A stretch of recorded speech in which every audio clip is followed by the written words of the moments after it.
सबसे पहले ये दो क्लिप्स देखो।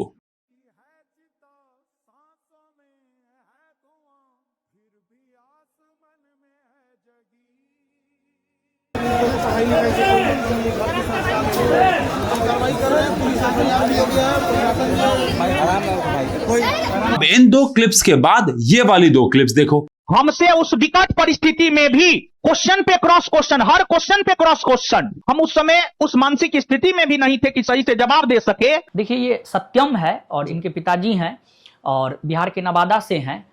राष्ट्रीय इंडियन मिलिट्री कॉलेज में जो है इनका मतलब एडमिशन के लिए लिस्ट में नाम आया है, लेकिन आर्थिक तंगी की वजह से जो है मतलब संभव नहीं हो पा रहा था। जब लिस्ट में नाम आ जाएगा तो हम लोग एडमिशन करवा देंगे। तो पहली दो क्लिप्स देखने के बाद आई होप आपने खान सर को लेके एक इमेज क्रिएट की होगी, और वहीं पे बाद की दो क्लिप्स देखने के बाद आपने रोशन सर के बारे में भी एक इमेज क्रिएट की होगी। ये वीडियो इसके ऊपर बिल्कुल भी नहीं है कि कौन सही कौन गलत, ये वीडियो इसके ऊपर है कि आपने उस वीडियोस को देख के उनके लिए कुछ ना कुछ इमेज, कुछ ना कुछ धारणा बना ली जो कि एक्चुअली में आपकी खुद की थी भी नहीं। आपको क्या लगता है कि आपके हाथ में स्मार्टफोन है और आप दुनिया को अपने कंट्रोल से, अपने नजरिए से देख रहे हो? अगर आपको ऐसा लगता है तो ये बहुत बड़ी गलतफहमी है आपकी। सच तो ये है कि कुछ स्मार्ट लोग एक कमरे में बैठ के आपके दिमाग के साथ खेल रहे हैं। उन्होंने आउट ऑफ कॉन्टेक्स्ट एक रील पुश करी, उस रील को देखने के बाद आपने एक इमेज क्रिएट करी और टीचर को या किसी भी और इंसान को गलत या सही समझना शुरू कर दिया। अब इमेजिन करो कि अगर एक छोटी सी दो क्लिप्स आपके डिसीजन को इतने बड़े लेवल पे चेंज कर सकती हैं, आपकी इमेज, आपके सोचने के नजरिए को चेंज कर सकती है, तो जहां आप 4 से लेकर 5 घंटे इन फोन, टैबलेट्स, लैपटॉप में घुसे रहते हो, तब आपके डिसीजन का क्या, आपके दिमाग पे उसका इंपैक्ट सोचो। हमें यह लगता है कि ये स्क्रॉलिंग करने से बस हमारा टाइम वेस्ट हो रहा है, हम डिस्ट्रैक्ट हो रहे हैं, बट एक्चुअली में इससे भी बुरा कुछ हो रहा है और वो है मैनिपुलेशन। इसे डिस्ट्रैक्शन नहीं, डिजिटल ब्रेन वॉशिंग कहते हैं। और आज की वीडियो में इसी के ऊपर बात करेंगे कि इसका इंपैक्ट क्या है और ऑब्वियस बात है इस चंगुल से बाहर कैसे आए। लेकिन वीडियो में आगे बढ़ने से पहले एक रिक्वेस्ट करना चाहूंगा, बहुत छोटी सी है। अगर आप में से कोई भी इंसान आज तक किसी भी रील या स्क्रॉलिंग करते हुए किसी भी चीज को लेकर इन्फ्लुएंस हुआ है, किसी के बारे में आपने बहुत अच्छा सोचा है लेकिन उल्टा निकला है, किसी के बारे में बुरा सोचा और उल्टा निकला, तो कमेंट सेक्शन में यह जरूर लिखिएगा, क्योंकि इससे मुझे और बाकी सबको पता लगेगा कि कितने बड़े रेट पे एक्चुअली डिजिटल ब्रेन वॉशिंग चल रही है। देखो, आपको ऐसा लगता है कि आप बोर हो रहे थे तो आपने इंस्टाग्राम उठा लिया, आप बोर हो रहे तो आपने यूट्यूब उठा लिया, रील और शॉर्ट स्क्रॉल करना शुरू कर दिया। बट एक्चुअल सच्चाई क्या है, आओ जरा इसको समझे। आपको पता है इन सब के पीछे दुनिया के टॉप इंजीनियर्स बैठे हुए हैं जो इस तरीके से इस एल्गोरिथम को बनाते हैं कि वो आपकी हर एक वीकनेस को जानते हैं और वो आपके अटेंशन को उनके कंटेंट की तरफ खींचना जानते हैं। इसको इस प्रकार से समझो कि आपको जैसे जिंदा रहने के लिए खाने की जरूरत है, इसी प्रकार से इन सोशल मीडिया एप्स को जिंदा रहने के लिए आपके अटेंशन की जरूरत है। देखो, एल्गोरिथम को अच्छे से पता है कि इंटरनेट पे कंट्रोवर्सी, गुस्सा, नेगेटिविटी ये बहुत आसानी से फैलता है, और जब आपकी फीड इन सब से भर जाती है तो आपको लगता है कि पूरी दुनिया में यही चल रहा है और आपको लगता है यही सच भी है। अब मैं ये नहीं कह रहा कि वो चीजें सच नहीं होती है, वो चीजें सच भी हो सकती है, लेकिन द पॉइंट इज कि आपकी फीड में आने के बाद आप अपने जीवन को भूल चुके हो और आप दूसरे की किसी नेगेटिव चीज पे अपने थॉट्स को यूज कर रहे हो।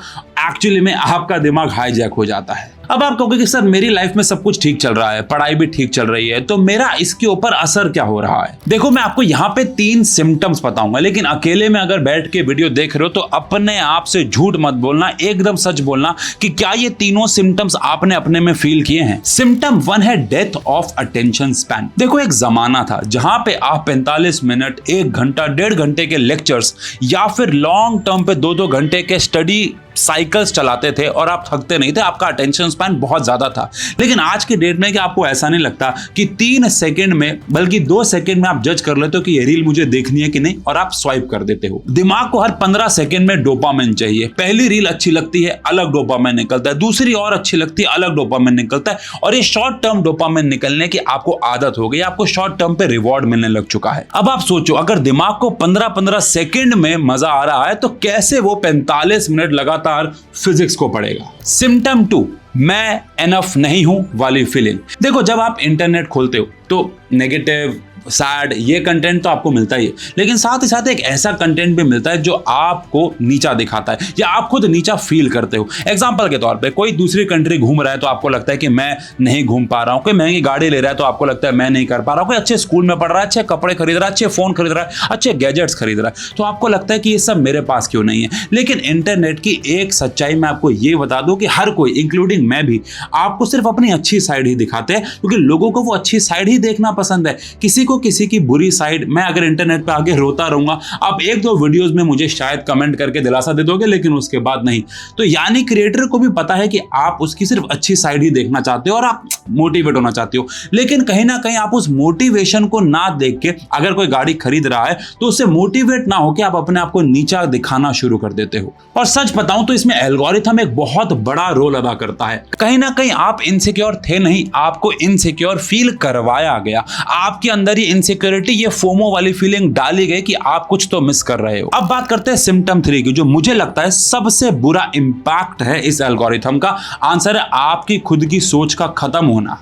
आजकल बच्चों का खुद का ओपिनियन रहा ही नहीं है। मैंने एक बच्चे से पूछा कि आपको कौन सा फुटबॉलर पसंद है। मैं आपको यकीन से बताऊं, उसने आज तक फुटबॉल का मैच देखा तक नहीं था और उसने मुझे कोई एक नाम लिया और ऑब्वियस बात है वो नाम रोनाल्डो और मेसी में से एक ही था। मैं भी यहाँ नाम नहीं लूंगा बिकॉज यहाँ पे भी कमेंट सेक्शन में लड़ाई होगी, लेकिन द ओनली पॉइंट इज वो 2 फेवरेट प्लेयर उसके खुद के थे ही नहीं। और ये तो सिर्फ एक फुटबॉल के प्लेयर की बात हुई। अगर मैं बोलूं किसी टेक को लेके, एग्जांपल के तौर पे पेपर लीक हुआ, अब उसमें आपका टेक क्या है? कुछ भी नहीं है। आपने 4 रील्स देखी और वो टेक आपने बना लिया कि हमें लेट से प्रोटेस्ट करना चाहिए, या हमें लेट से रीनीट देना चाहिए, या हमें लेट से ये पेपर ही अगले साल नहीं देना चाहिए। वो खुद का आपका ओपिनियन नहीं था। मोस्टली बच्चों ने 10 कंटेंट देखे और वही ओपिनियन अपना भी बना लिया, लेकिन आपने क्या खुद से सोचा कि इसका सॉल्यूशन क्या हो सकता है? नहीं। यानी कि ये तीसरा सबसे बड़ा सिम्टम है जो कि दर्शाता है कि एल्गोरिथम कैसे आपको हैक कर रहा है। अब इस डिस्ट्रैक्शन से भरी दुनिया में और इस एल्गोरिथम के ट्रैप में फंसने के बाद एक बच्चे के लिए रेगुलर इंटरवल पे पढ़ना, रोज डेली एक फिक्स शेड्यूल पे पढ़ना बहुत डिफिकल्ट हो जाता है। और यही कारण है कि आपने पिछले महीने, चाहे वो अप्रैल हो, मई हो, जून हो, या हो सकता है जुलाई, ये वेस्ट कर दिए। दैट इज वाई हम साइंस एंड फन के ऐप पे लेके आते हैं बैच 2.0 हर साल, जहां पे बच्चों का कम बैक करवाया जाता है अगर उन्होंने अपने जीवन के 4 महीने खराब कर दिए तो। जहां पे 4 रुपए प्रति दिन के हिसाब से 9th-10th का बैच 900 रुपए का और 11th-12th का बैच सिर्फ 1000 रुपए का है, जहां पे हम डेली डे 1 से आपको सारे चैप्टर लाइव पढ़ाएंगे। नवंबर तक सिलेबस खत्म होगा, उसके बाद रिवीजन, मॉक टेस्ट, पीवाईक्यू, यानी पूरे साल 2027 मार्च तक ये बैच वैलिड रहता है। अब क्योंकि हर एक टीचर इस बैच के अंदर इंक्लूडिंग मी रोज लाइव आके आपको पढ़ाता है, तो आपको भी एक मोटिवेशन मिलती है और कहीं ना कहीं आप इतने बिजी हो जाते हो कि डिस्ट्रैक्शन के ट्रैप से बाहर आते हो। तो अगर आप बैच 2.0 में इंटरेस्टेड है तो सारी इंफॉर्मेशन और लिंक्स आपको डिस्क्रिप्शन और फर्स्ट कमेंट में पिन मिल जाएंगी। बैचेस जल्द ही शुरू होने वाले हैं, तो एनरोल कर लीजिए। अब वैसे तो ये बैच ऑलरेडी बहुत सस्ता है, लेकिन अगर आप इस पे और डिस्काउंट चाहते हैं तो SAVE कूपन कोड लगा के आप इसे 900 या 1000 रुपए से भी और कम प्राइस में परचेज कर सकते हैं। आओ वीडियो में आगे चलते हैं और बात करते हैं कि इस डिस्ट्रैक्शन के ट्रैप से अब बाहर कैसे आए। अब देखो, आप अगर मुझे बहुत टाइम से फॉलो कर रहे हो तो मैंने आज तक कभी ये नहीं कहा कि अपना अकाउंट डिलीट कर दो, इंस्टाग्राम बंद कर दो, फोन फेंक दो और यूज ही मत करो, बिकॉज हम डिजिटल दुनिया में रह रहे हैं, टेक्नोलॉजी के साथ चलना हमारा काम है। लेकिन मैं चाहता हूं कि आप कंज्यूमर से ज्यादा कंट्रोलर का रोल अदा करें, कंट्रोलर बने, कंज्यूमर नहीं। लेकिन अब सवाल यह है कि ये होगा कैसे? बहुत सिंपल से 3 स्टेप्स हैं। सबसे पहले 3 सेकंड पॉज रूल। जब भी आप कोई मीम देखें, कोई न्यूज देखें या फिर कोई भी ऐसी चीज देखें जो आपकी सोच को बदल रही है कि ये सच है या झूठ है, आप मान रहे हो, तो आप 3 सेकंड का पॉज लो और अपने आप से सोचो, थोड़ा कॉमन सेंस लगाओ कि क्या ये न्यूज सही हो सकती है कि नहीं। और अगर वो कोई बहुत बड़ी न्यूज है तो उस पर बिलीव करने के बजाय थोड़ा सा क्रॉस वेरीफाई कर लो। सेकेंड पॉइंट है द गोल्डन 30 मिनट बाउंड्री।